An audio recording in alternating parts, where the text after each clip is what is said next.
Austin Ekeler grew up playing soccer, basketball, and football in the small town of Eaton, Colorado. By his final year of high school, he decided to focus his attention on football. And unfortunately, or should I say fortunately for him, he did not get a Division I offer. As a result, he ended up playing football at Western Colorado State University, a Division II school. By no means did I just come in and get the job. There was 9 of us fighting for one job. And so I ended up, rising to the top of that and then took off from there. Here's the handoff to Ekeler, right side try. He's got it. He later went undrafted and barely made the 53-man roster for the LA Chargers. I am joined by Austin Ekeler. And Austin, what was your reaction of finding out you had made the 53-man roster? I was ecstatic. The first thing I did was, call my mother, and let her know. She made sure, I better be the first one to know. And no cap whatsoever, my money is always on any athlete that underwent massive adversity and under recruitment to manage their money extremely well if and when they do get to the league. Some of the guys, man, they have like $300,000 chain. I'm like, that is crazy to me. Like, it's just all perspective, right? It's like, I'd rather have a car or a home. I told you so, right? Hey, what's up, everybody? I'm Austin Ekeler, and this is how I spent and saved my first $1 million.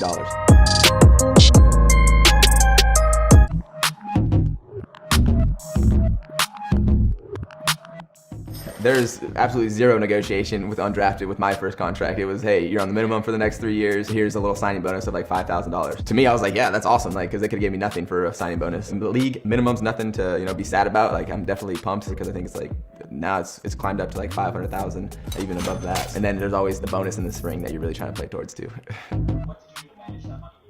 So when I first got into the league and finally started, receiving some paychecks, it feels like it takes forever to get to that point. You're always like when do we get paid? But you have to play 2 games. You have to wait for that to be, processed. And I grew up, my mom's ex-husband, he made a substantial amount of money and then kind of just blew it all and got really underneath as far as debt. I've seen that happen and I was like, I cannot let that happen to me, especially with this magnitude of money coming in. And, I sat down with my, financial advisor and they're like, basically have won the game as long as you play it right. Sometimes the best way to manage your finances is to simply know how not to spend and invest your money in frivolous things.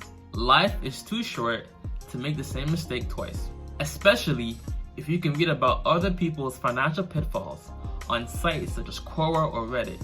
On those sites, you'll see a ton of videos of a ton of content of people telling their story about the mistakes, the financial mistakes that they made themselves in their early stages of life. Credit card debt, buying too much house, and getting the newest car when they didn't really have the money for it.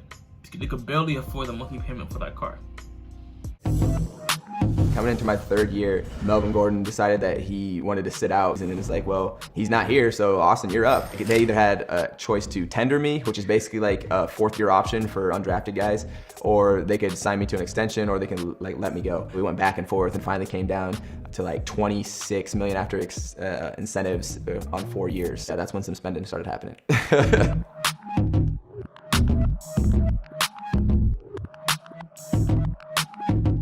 When looking at sporting contracts that are reported, one must understand that these athletes have to make this money last for them for the rest of their life, essentially. So the smart athletes aim to be stingy and refrain from splurging their money at least until their second contract when they have some more security. And likewise, you and I have to be more conscious of the daily things that we spend our money on and lean towards purchasing assets that either save us more money in the long term or make us more money in the long term. Just for that, I'm gonna spend my whole childhood eating what I want and doing drugs when I want. Whatever, I do what I want. Like for instance, when you buy stuff, simply ask yourself, can I make money off of this purchase? Perhaps you buy something from Amazon.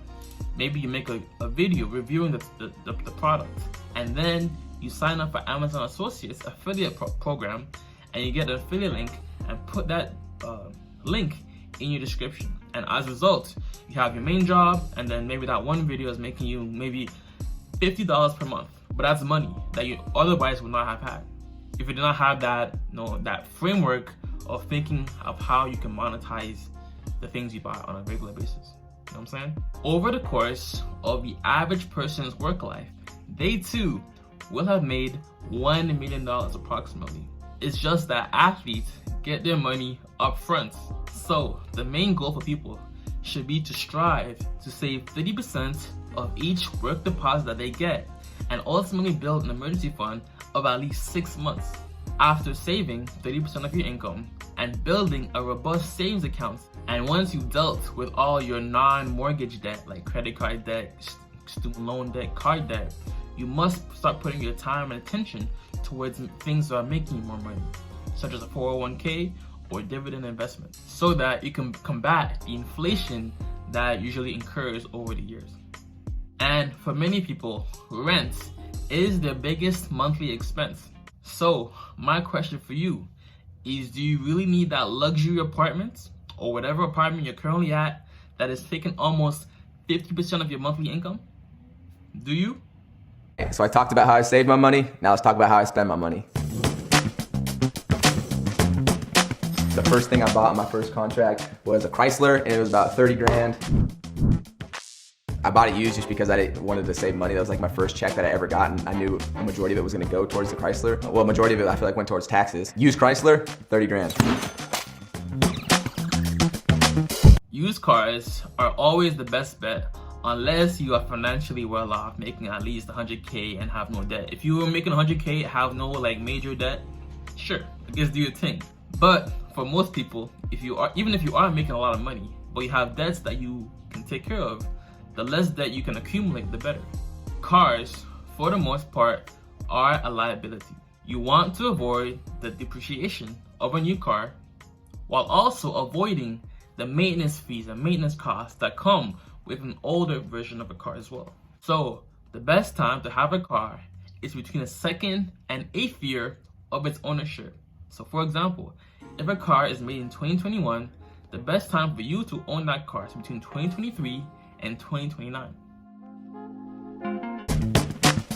For those of you guys that don't know me, I'm a big gamer and streamer on Twitch, so I needed to upgrade my setup because it was a little outdated and just underwhelming. My second real purchase was updating all of that, and that was about 10 grand. It's top of the line, everything is super crisp. I have 2 monitors, I have my PC, my desk, my chair, my halo lights, and just the decorations of the room upstairs. It's like my own little man cave, basically all decked out. So my game of choice in the past has been League of Legends. It's like a more in-depth game. You actually have to like do research on this game to actually like keep up with the times. It's intriguing to me and it's very competitive, so I love it. Gaming setup, 10K. You can't get mad at that. And given that he's a public figure, he'll have no problem making money off of Twitch while enjoying some downtime with his hobby. It's not far-fetched to think that people would donate to have Austin say their name or read out their message on stream. Bear Man them and Gil them are making a cool $3 to $5,000 to $5,000 per month off of Twitch. So with his, clout or status, it's very realistic. So that was on my first contract, and then I signed my extension. The first thing I bought after I signed my extension, my mother needed a vehicle very bad. She had a van that she was driving since I was in high school. It went through all my friends and all my little brother's friends, and it was just absolutely trash and had like 350,000 miles on it and made weird noises. And I was like, Mom, you know what? It's time to get you an upgrade. It was a 2019 Ford, I think F-150, and that was 40 grand. So Mom, I love you. And there you go. My mom's still in Colorado, and if you guys don't know, Colorado gets all 4 seasons, so you're gonna get a lot of snow during the winter, and you really need 4-wheel drive. I kind of surprised her for Christmas. I wanted to have her get what she wanted, but she couldn't make a decision, so ended up just like, all right, Mom, I'm getting you a truck, and you're gonna love it, and she absolutely does. Truck for my mother, 40K. 40K on a car for a family member is one of the most cost-efficient ones I've seen on the GQ Sports My First Million entire series. When compared to Laramie Tunsil. Red interior, I want the coupe, I want the drop top, I want all that. Bentley for my Dukes, 200K. Or Tyler Hero. I'm a car, that was like one of the first things I wanted to do. So once I did get paid, I bought her a Porsche, about 80,000. 80,000 Porsche. My suggestion for any athlete or any person with a decent amount of money is to buy an affordable car for your family member that isn't a gas guzzler, and perhaps use the rest of the money you would have spent on that car to to maybe pay towards their mortgage or rent for the year, stuff like that. But the less bills, the better, in my opinion. And for you and I, it might be better off to gift family members money towards paid bills as opposed to items or junk that might just take up space in the house. The less stress, the better, and the longer they can live, right? With the lie detector determined, you're telling the truth. And for the most part, cars are just another bill. The car insurance, the parking fees, gas, and a ton of other expenses that accompany a car. You know what I'm saying? All right, so I had bought my mom a vehicle and I was like, you know what, I think it's time for me to upgrade a little bit. So I ended up buying a 2020 C8 Corvette, which is gonna be about $85. Needed, to upgrade the wheels for the weekend joyride, but really excited. I wanted a Corvette for a long time, and yeah, there's that. So the new Corvettes, it was all customizable. Basically every feature on the car besides the engine was customizable. And I've loved Corvettes since I can even remember. I was talking to my mom, I was like, should I do it? Like, it's a big purchase. And I was like, you know what? Like, I only live one time, so I'm gonna go for it. I'm gonna go for it. So I see all my other teammates like, dang, look at all these cars in the parking lot. And I'm driving my Chrysler, which I love. Went ahead and purchased the C8 that's on its way, and I cannot wait. Another thing that I've been upgrading besides my car is my wardrobe. It hasn't been immediate like the cars, but it's been over time. I feel like I've had the same clothes since like high school and college. Some of the guys, man, they have like $300,000 chain. I'm like, that is crazy to me. Like, okay, Austin, you gotta get some new fashion here for game day cams. You know what? That's been about $5K over the past 3 years that I've spent on just upgrading the wardrobe. Upgrading the wardrobe, $5K. $5K in clothes over 3 years? Austin, you a minimalist? I know many people in the world are forced to be minimalist. It's not even a choice, you know what I'm saying? After I signed my second contract, I kind of had some stability where I was like, you know what, I feel like I'm gonna be out here with this team for a few years, so I thought it was time to upgrade my living situation. I had been renting for the previous 3 years, so I ended up buying, my lovely home here. That was a down payment of about $240,000. So I'll bring this up here. I'm about to count it out. There you go. That's what will get you a house like this. It's crazy. California real estate. Whew. My California home, $240,000 on the down payment.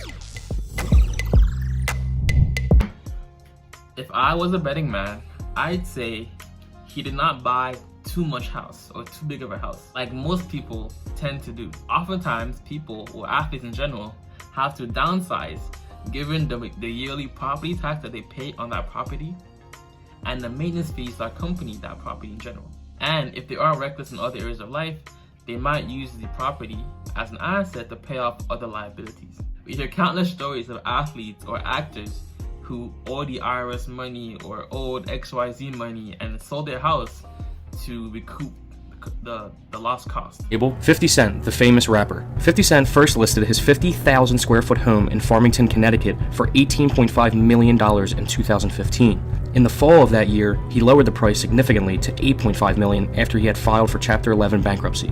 He again lowered the price, this time to $5.9 million in 2016, and the price has remained the same since. The home is totally over the top, with 21 bedrooms, 25 bathrooms, an indoor pool, and a hot tub, not to mention a huge indoor nightclub.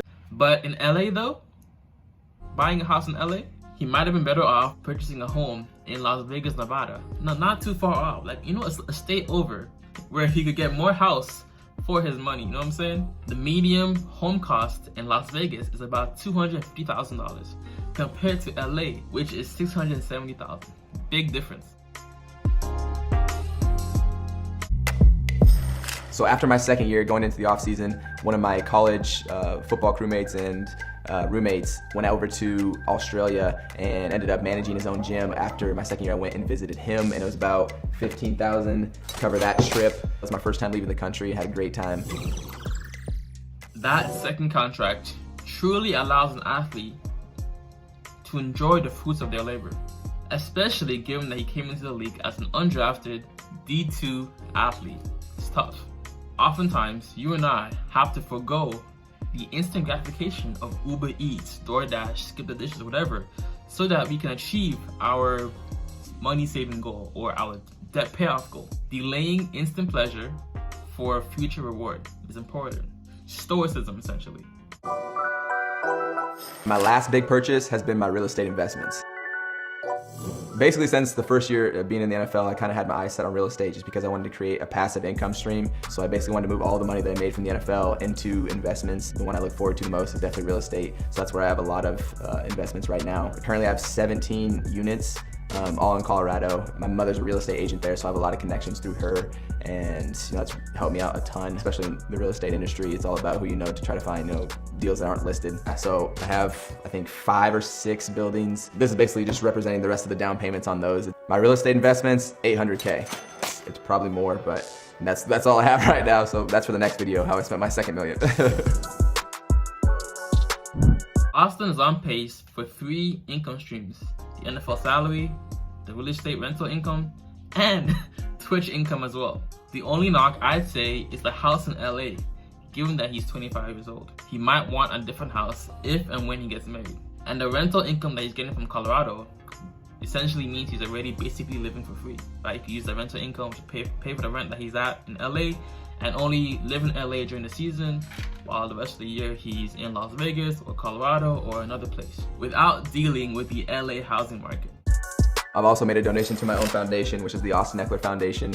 And it's a foundation that actually started right before COVID. And what we're looking to do through my foundation is just create opportunities in places that may not have the most funding or resources. I'm working with Santa Barbara High School. So we're coming in and just with my expertise and my background and my level working out, just helping them and getting that set up for their students that will be able to come through that gym and use that hopefully for the next 20 years. So essentially, this panoramic has taught us the importance of having not only multiple streams of income, but also the emergency fund. You want to be able to tap into your emergency savings as opposed to using emergencies or relying too heavily on a credit card debt, because that's how you build that cycle of paying interest on a high balance. If you have an emergency that you don't already have the money for, more than likely you'll use your credit card. And if you can't pay off that balance within that 28-day period, that's how they start getting you with the interest. Have the emergency fund ready, and we do that by saving at least 30% of our income. And then once we build that up, now we start looking at paying off current debts. And even when it comes to credit cards, you don't want to be using more than 30% of your credit card limit. You want to have a good credit availability to credit utilization ratio, because that's arguably the second biggest factor in determining your overall credit score. You dig? But while you're here, watch my past video right here on how you can lower your utility bills by upwards of 50% by doing a couple uncommon things.